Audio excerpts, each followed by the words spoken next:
7 of the biggest voices in sports media have finally broken their silence, and they're all saying the same thing about Caitlin Clark and what many believe is the WNBA's biggest problem. Not 1 or 2, but 7 major names: Linda Cohn, Stephen A. Smith, Candace Parker, Stacey Dales, Colin Cowherd, Nancy Lieberman, and even Dan Patrick. These are people who rarely agree on anything, yet they're all pointing to the same issue. Before this video ends, you'll hear what reigning MVP Aya Wilson said on a podcast that sparked a huge reaction. It's the clip many Indiana Fever fans believe confirms what they've been saying for years. Stay with us, because that moment is both surprising and controversial. The league is finally being questioned by some of the biggest names in sports media. Do you think the WNBA will finally do more to protect Caitlin Clark? Let me know your thoughts in the comments below. Unless we can take off our gloves for Caitlin Clark and stop trying to act like she's a messiah, the WNBA could and would be better off without Caitlin Clark. Caitlin Clark is the cash cow. I don't care what numbers you see the WNBA making. They're nothing compared to the numbers Caitlin Clark generates for the WNBA. She comes into the league, and 2 weeks later, after years and years of flying commercial, they get chartered flights. When they talk about their bloated attendance numbers, they feed off of her and her contribution. Here's the number that should catch every Fever fan's attention. Since 2024, more than 20% of all flagrant fouls called in the WNBA have involved one player, Caitlin Clark. Not the entire Indiana roster or several players across the league, just one rookie who quickly became a superstar, absorbing a remarkable share of the league's toughest fouls. Go back to the 2024 season, and you'll see the hard screens, body checks, and shoulder hits that came game after game. It was a level of physical play that drew widespread attention throughout her rookie year, and it never really let up. Week after week, the intensity remained the same all season.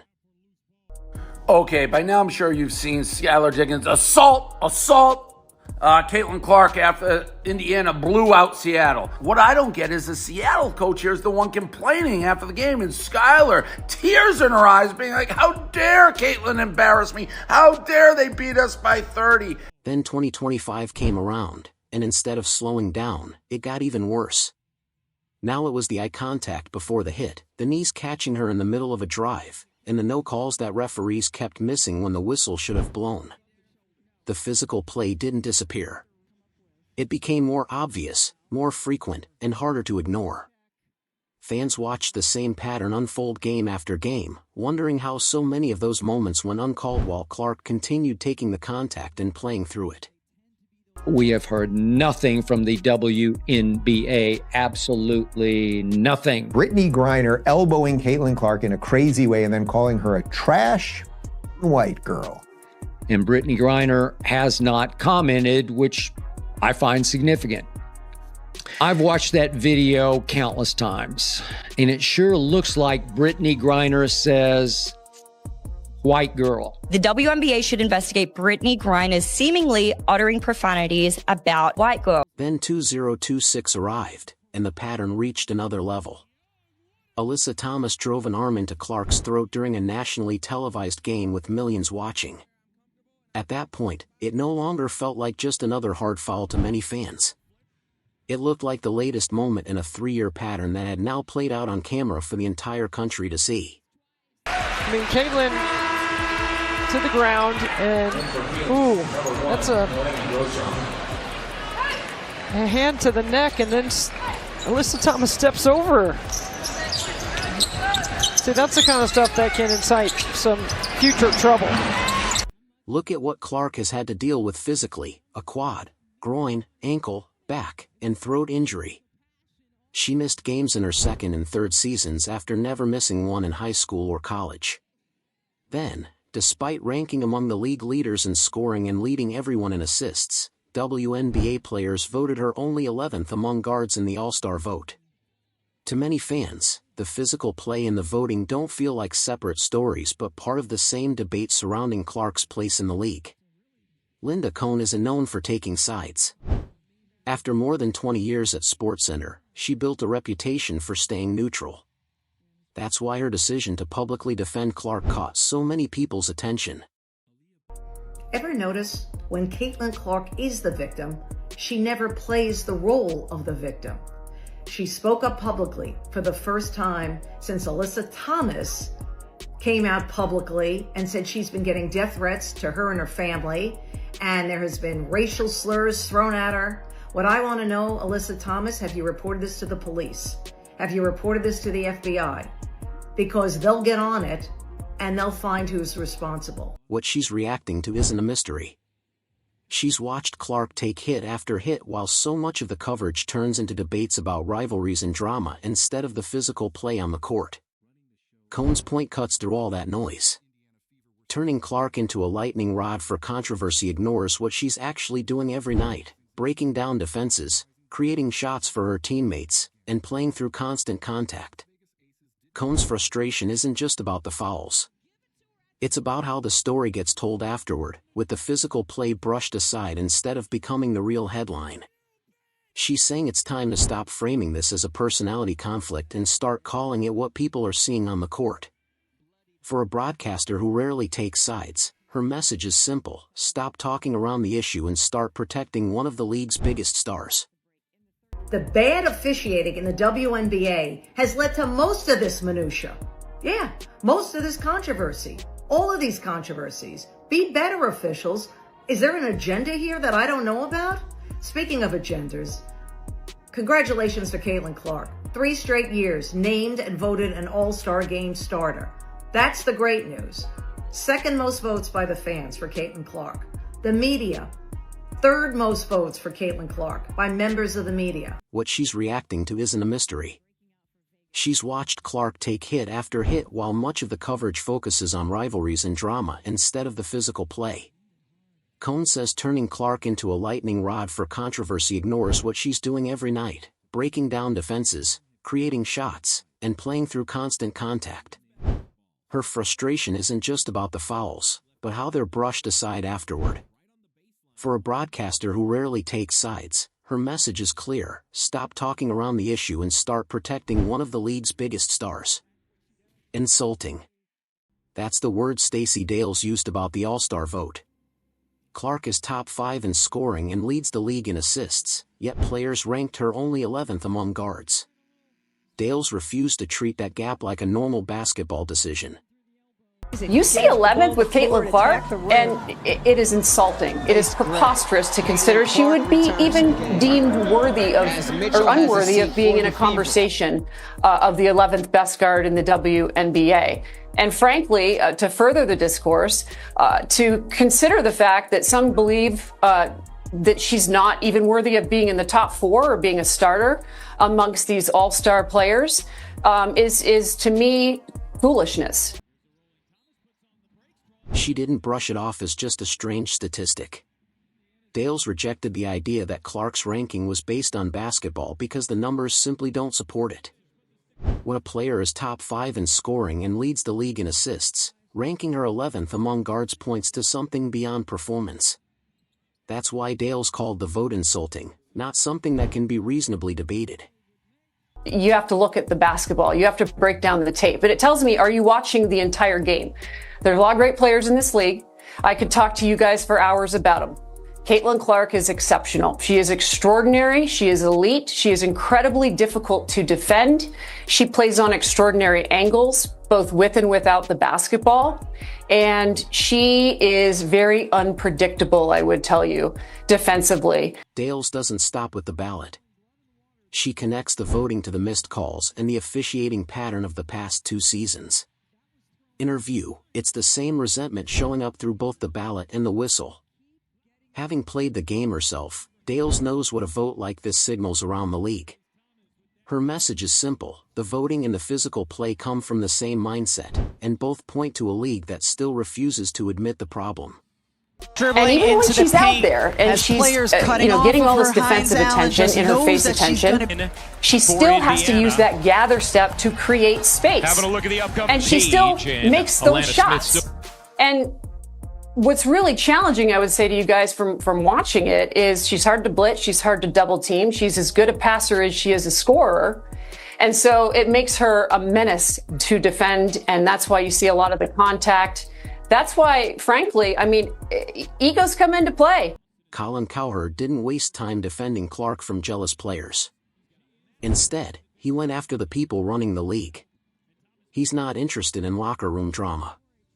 He wants to know why WNBA leadership keeps allowing this to happen. His argument is simple: the league is mishandling its biggest star through inconsistent officiating and leadership that stays silent. Night after night, referees miss obvious contact on Clark, while the league office says little until the spotlight forces a response. Cowherd also points to how other leagues handle situations like this. The NBA protects its biggest stars through rule changes, fines, and suspensions to keep them on the court. He argues the WNBA still hasn't reached that level. To Cowherd, it's also a business issue. Clark drives ticket sales, TV ratings, and sponsorships, so every injury hurts the entire league, not just Indiana. Nancy Lieberman isn't just another commentator. She's a Hall of Famer and one of the pioneers who helped build women's professional basketball. So when she questions whether the WNBA is doing enough to protect its players, it carries far more weight than an ordinary opinion. Because, I mean, Caitlin gets the crap beat out of her. It's definitely something that there's jealousy, there's envy, because to me, she's in the top 3 or 4 players in this league. Some players play the game. Matter of fact, you're seeing a lot of players right there that have played the game, and she changed the game. Candace Parker changed the game. Nancy Lieberman changed the game. Taurasi changed the game. There's people like that. Lieberman's concerns are aimed directly at Commissioner Kathy Engelbert, especially over how slowly the league responds to player safety incidents. Statements often come only after clips go viral and fans have already formed their opinions. In Lieberman's view, real leadership gets ahead of the problem by making meaningful rule changes before the next hard foul happens.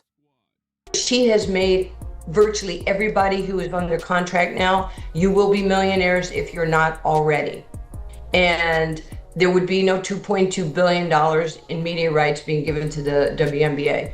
There would not be commercial, jets right now given to the WNBA. She accelerated everything. I mean, just look at this. Everything she does, and yeah, she's been injured, unfortunately, but I think people take shots at her, and you gotta look back and go, what kind of insecurities do you have that you don't like this player? That's the heart of Lieberman's argument: be proactive, not reactive. Change the rules before another player gets hurt instead of waiting until the damage is done. She also connects it to the growing trust issue around officiating, with many fans and players no longer believing games are being called fairly. Having helped build the league from the beginning, Lieberman's message is clear: fix the leadership problem now or risk losing the trust that holds the league Remember together. the Jordan rules back in 1984?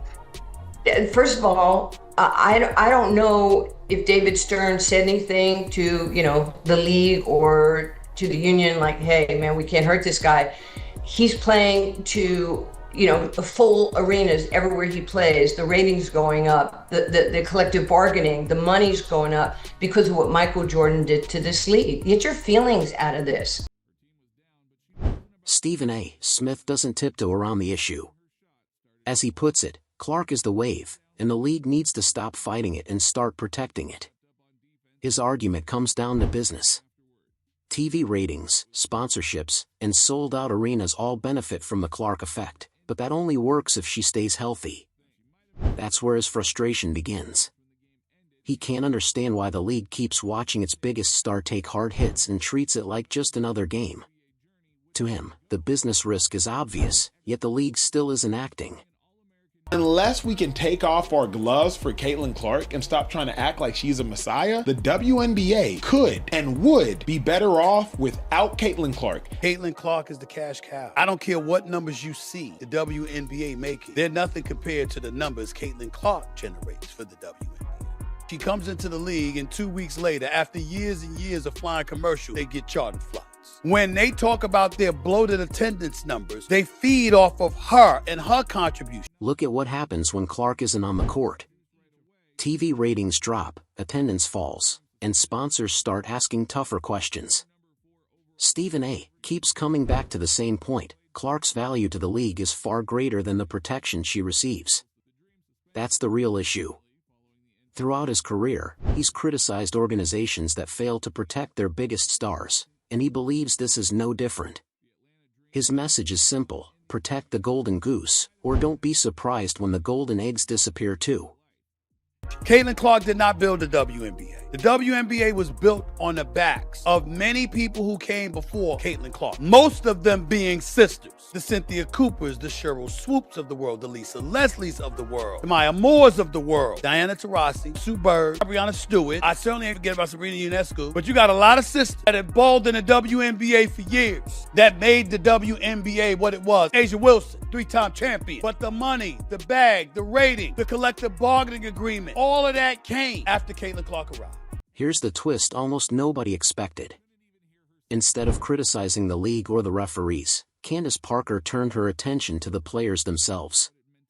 A legend who spent her career inside the locker room, Parker questioned the All-Star voting and challenged any player letting personal feelings influence the ballot. Her message was simple: look inward instead of taking those insecurities out on Clark. To Parker, the vote should reflect basketball performance, not personal opinions. I don't know. I think people need to look at themselves in the mirror and realize, like, man, you got some insecurities if you sitting down and putting Caitlin Clark as the 11th best guard. Y'all need to go to a therapist and figure out what childhood issues you have. Because if you're sitting there and looking at yourself in the mirror and putting her as 11th best guard, and you're putting you as 8th best, like, come on. And Kelsey Plum is the 12th. Now, maybe games, because she's been hurt. This is crazy. Okay. Parker believes that 11th place vote reflects more than the numbers. In her view, it shows discomfort with how quickly Clark has changed the league. She argues some players may feel threatened by Clark's rise, with the spotlight and opportunities shifting toward a new star. Coming from a former MVP, that honesty carries weight. To Parker, the ballots reveal what some players won't say publicly. Then Dan Patrick took the conversation in a different direction. Sitting down with Commissioner Kathy Engelbert, he asked the question many people were waiting to hear: why does Caitlin Clark keep getting hurt, and what is the league doing about it? Without any shouting or drama, he put the commissioner in a position to answer directly about player safety and the league's response. I mean, if you want to be treated as a serious league, then do these. This is what happens. These are tough questions, but this is a fair outlet for you, a fair platform. I will treat you with respect. But when you tell me, and then 2 hours later with no update, and then we get a feeble response, like, come on. Patrick kept pressing for specifics. He asked about officiating reforms, rule changes after serious on-court incidents, and whether the league tracks injury data like other professional leagues. These were straightforward accountability questions. But while Patrick kept looking for a clear plan or timeline, the responses remained broad and cautious. To him, that gap exposed the bigger issue. The league says player safety is a priority, but meaningful changes still haven't followed. This is an important league. There's expansion. There's conversation.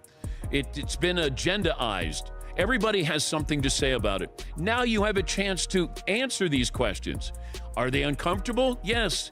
But when I have Rob Manfred on with baseball, when I have Adam Silver on with the NBA, they know they're getting questions that maybe they don't get anyplace else. Patrick has built his career on refusing to accept vague answers from coaches, athletes, or commissioners. So when he couldn't get a clear response from Kathy Engelbert, it raised bigger questions about the league's leadership.